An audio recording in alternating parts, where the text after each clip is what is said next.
Bye, babe. We're having a baby. We're about to embark on a journey of a lifetime. Now, this adventure is gonna take us all over the world. We're gonna hear stories and talk about ideas that you will never forget. You can think about us as your tour guides. We're here to point out some good stuff to stop and look at along the way. So Alpha is 12 sessions designed to engage us in a conversation about some of life's most important questions. We want to provoke you to think about what you believe and how you feel about certain faith issues. This isn't gonna be a lecture where Ben and I do all the talking. Instead, during Alpha, you're gonna get a chance to talk in small groups and ask questions as they come up. But before we go any further, I'm Ben, this is Jason, and we want to welcome you to Alpha.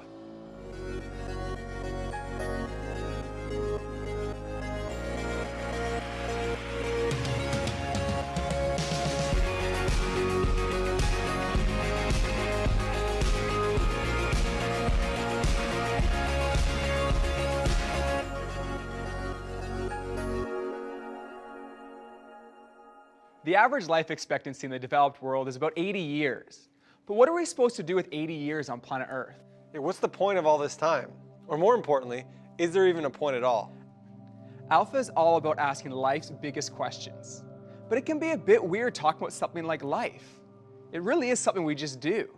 Every day we wake up, get dressed, eat breakfast, maybe some cereal.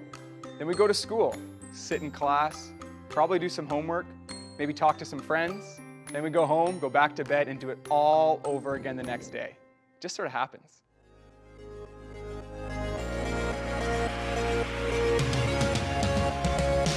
That's quite hard.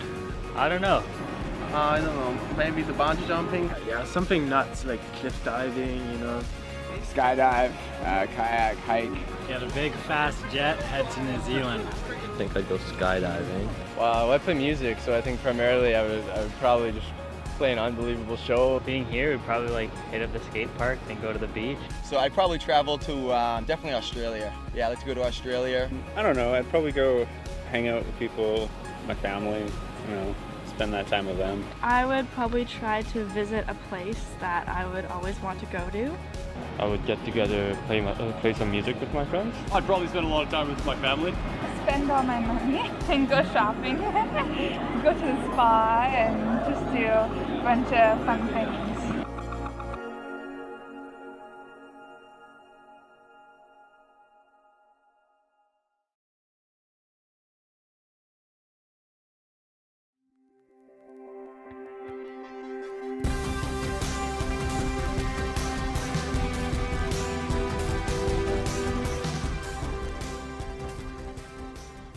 If I actually only had 24 hours left to live, I wouldn't waste my time cleaning my room or washing my car or doing homework.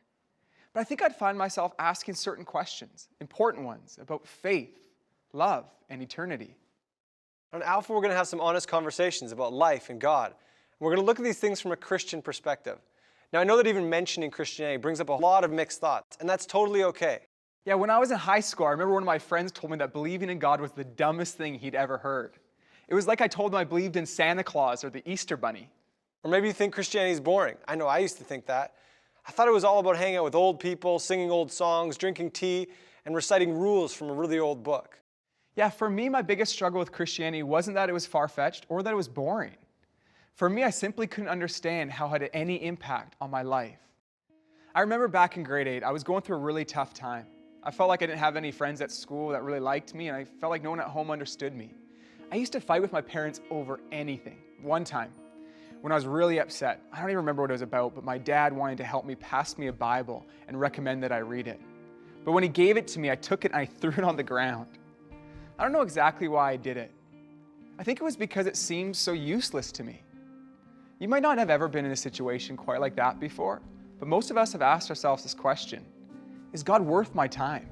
Alpha could be one of the first times you've ever talked about this kind of stuff. It seems like there's a rule in society that says we're not supposed to talk about our personal beliefs. Let's take a few minutes right now to talk about why that might be.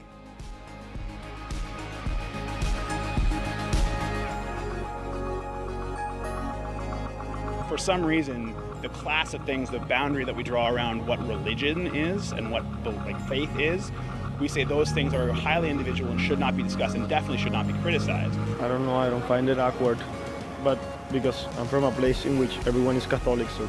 Maybe people are against a religion, that's why they don't want to talk about it. I'm personally not religious at all, but I'm not really afraid to talk about that because it's what I believe. I feel like everybody should do that. It's something that people are so passionate about, right? If I was to come up to you and ask you to, in a brief conversation, justify your entire mindset, things might get a little heated.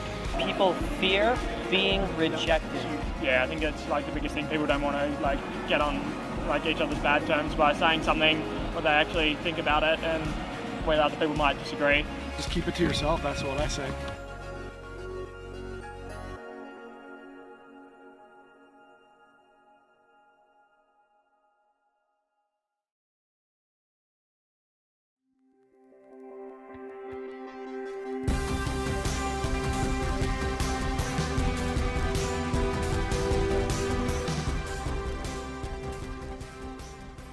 At the center of the Christian faith is a man named Jesus. He wasn't afraid to talk about issues that other people avoid. Jesus said some of the most outrageous things that I've ever heard. In John 14:6, he's quoted saying, "I am the way, the truth, and the life." This statement was controversial 2,000 years ago when Jesus first said it, and it's still controversial today.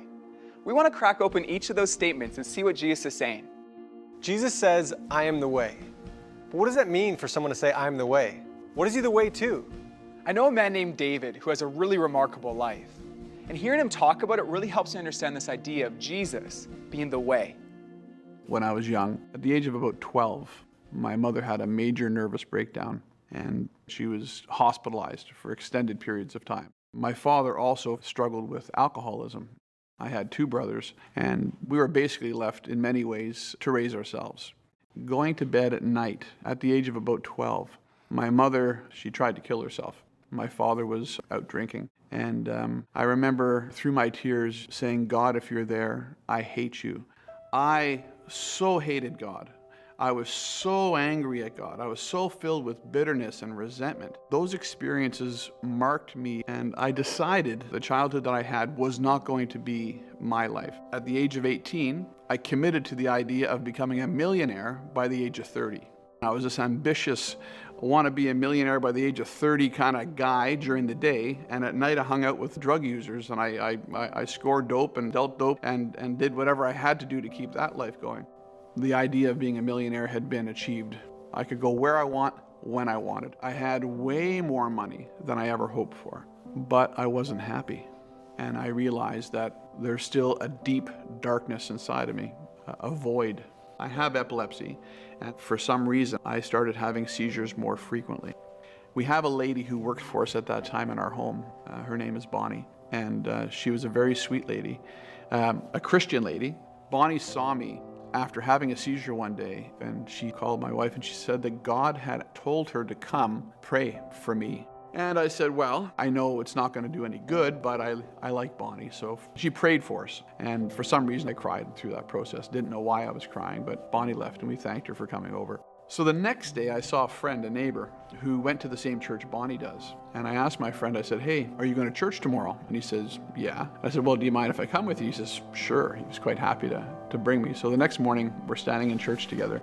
And as the worship music begins, for some reason, I begin crying. And I don't know why I want to cry, but I'm crying and I can't control myself. And I'm doing everything in my power not to cry, but tears are running down my face. And in that moment, for the first time, his love for me was so real. The reality that he loved me was nothing short of completely and totally mind-blowing. You might have heard of a band called Queen before. They're famous for songs like We Will Rock You or Bohemian Rhapsody. Yeah, Crazy Little Thing Called Love. Another one, Bites the Dust. Right. Flash. Yeah. Under Pressure. Don't Stop Me Now. Yeah. We're the Champions. Yeah. Bicycle. Ben, we know you love to rock, Seven man. Seas of Rock. This guy loves Queen. Anyways, the lead singer. Can't Stop Loving You. The lead singer of a band, Queen, Freddie Mercury, is one of the biggest names in music. Even though he made millions of dollars and had millions of fans, those things didn't make him happy. In an interview shortly before his death, he admitted that he was lonely. He said, "You can have everything in the world and still be the loneliest man. And that's the most bitter type of loneliness. Success has brought me world idolization and millions of dollars, but it's prevented me from having the one thing we all need, a loving, ongoing relationship." When Jesus said, "I am the way," he was responding to that need. He's saying, I am the way to a loving and lasting relationship with God. So I've heard of people saying that they know if something is true, but I've never heard of anyone claiming to be the truth. But Jesus goes on to say, I am the truth. I want to clarify this word truth because it could mean different things for different people. Maybe you've heard somebody say, well, that's true for you, but I don't personally believe it. Now this sounds polite, but it falls apart quickly. If we're talking about facts, if something's true, isn't it true for everyone? And if something's not true, isn't it not true for anyone? For example, imagine you find yourself on the edge of a cliff and someone says, I believe I can fly, I'm gonna jump. You wouldn't be like, well, that might be true for you, but I don't personally believe it. No, you'd say, don't jump, you're crazy. Whether you believe in gravity or not, it's real. And when we talk about the message of Christianity, we're not talking about something that's only true for a select group of people. The author of the Chronicles of Narnia, C.S. Lewis, put it this way: Christianity is a statement which, if false, is of no importance, and if true, of infinite importance. The one thing it cannot be is moderately important. So much of the world has been shaped by people who believe that Jesus really is the truth. Some people say that faith and science can't mix, but some of the most influential voices in science throughout history have been Christians. Galileo and Copernicus, Newton and Mendel. I'm personally inspired by Francis Collins. He was the director of the Human Genome Project, a project that's at the forefront of scientific discovery about our DNA. He's one of the most respected geneticists in the world. And in one of his books, he writes about how he became a Christian without having to compromise his intellect. Some people think that any intelligent person could not believe in Jesus.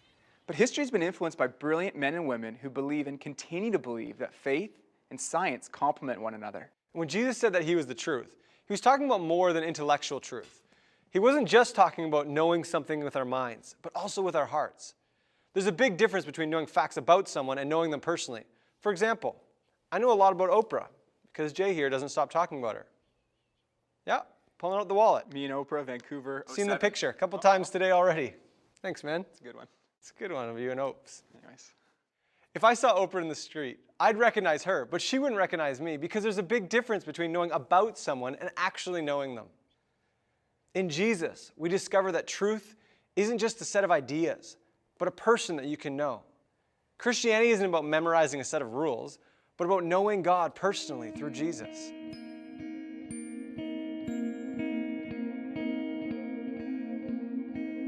I could ask God one thing.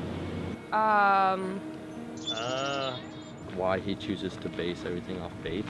I'd probably just go with why. Probably just the generic, what is the purpose of all of this? Why is there terrorism? Probably what happens after you die. What happens after we die? Maybe just like the things that I've been struggling with in my life. Maybe, just a word from him about how to get beyond that. What should I do next? Why are you so obsessed with being praised all the time? What's going on? What happens when I die? Why haven't you shown us yourself? I'm interested in how the universe was created and what is after you die. Why are there so many frailties with the planet? I'd ask him, come on, tell me the truth. Is Earth really it? Is it the only life planet? Come on.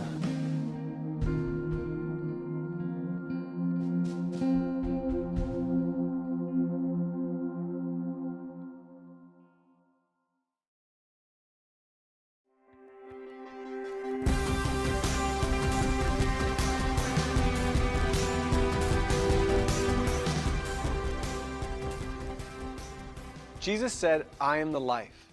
Now, it's possible to be alive, but not truly living. When I was in high school, I was always searching for a more fulfilling life. I was convinced that if I got my driver's license, that's when I'd be really free and happy. I got my license, but it didn't change my life as much as I thought it would. And then I thought, when I graduate, when I'm done high school, that's when I'll be really happy. And I graduated, and it was fun for a bit, but it didn't satisfy me. And then I thought, I know what I need. I need a girlfriend. That's it. So I got a girlfriend. And then another girlfriend. And then another. But I realized the hunger in my heart was still there. I had everything I thought I needed. But there was still something missing. There was a longing in my heart for something truer and deeper. It was a longing for life. Jesus was talking about that hunger when he said, I am the life.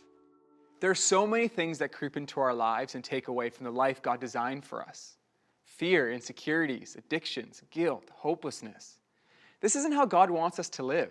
Jesus said, I came to give people life and life to the fullest. Whether you feel like something's missing or not, life with Jesus is completely different than life without him. Once upon a time, there lived in jolly old England a young boy called Nicky. It was such a long time ago that the television in his family house was both massive and only showed pictures in black and white. Would you believe it? Worse still, there were only 3 channels. And even worse again, the picture kept disappearing into hundreds of fuzzy lines.